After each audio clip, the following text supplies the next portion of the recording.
আদালতে ছাগল কাণ্ডকে নিজের পাপ বলে উল্লেখ করেছেন এনবিআর এর সাবেক সদস্য মতিউর রহমান। আওয়ামী লীগ ও গোয়েন্দা সংস্থা তার বিরুদ্ধে চক্রান্তের শিকার বলে দাবি করেন তার।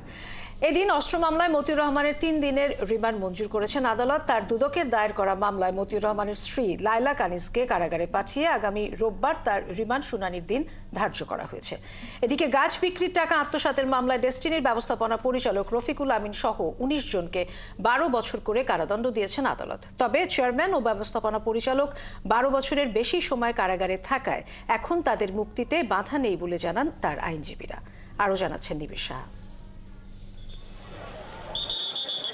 দিনভর নানা নাটকীয়তার পর বুধবার বিকেলে ঢাকার চিফ মেট্রোপলিটন ম্যাজিস্ট্রেট আদালতে আনা হয় ছাগলকাণ্ডে আলোচিত সাবেক এনবিআর কর্মকর্তা মতিউর রহমানকে।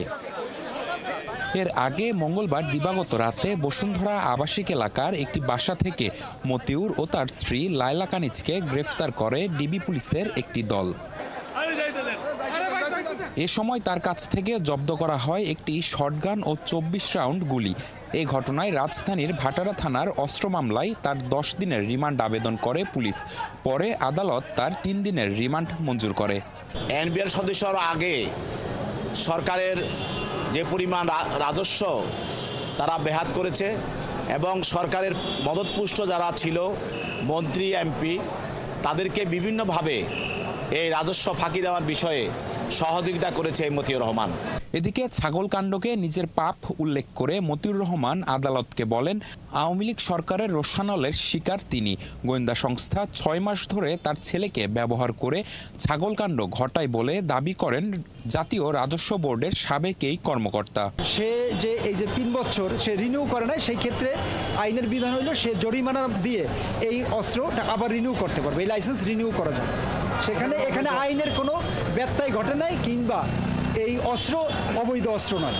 এদিকে দুদকের দায়ের করা মামলায় দুপুরে আদালতে তোলা হয় মতিউর রহমানের প্রথম স্ত্রী সাবেক উপজেলা চেয়ারম্যান লায়লা কানিজকে। পরে সে মামলায় ৭ দিনের রিমান্ড চাইলে তাকে কারাগারে পাঠিয়ে আগামী রোববার রিমান্ড শুনানির জন্য দিন ধার্য করেন আদালত। অন্যদিকে ডেস্টিনি টি প্ল্যান্টেশনের গাছ বিক্রির টাকা আত্মসাতের মামলায় প্রতিষ্ঠানটির ব্যবস্থাপনা পরিচালক রফিকুল আমিন সহ ১৯ জনকে ১২ বছর করে কারাদণ্ড দেন আদালত।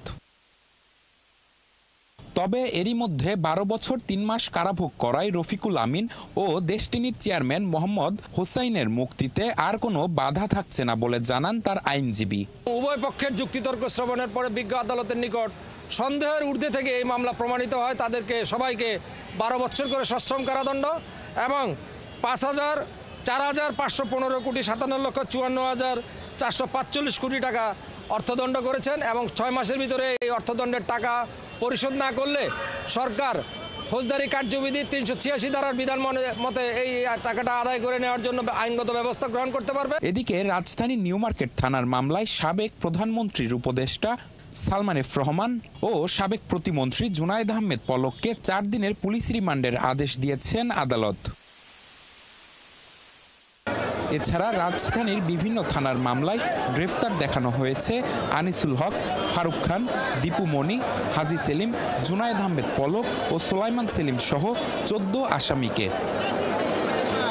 নিবিড় সাহা, ৭১, ঢাকা।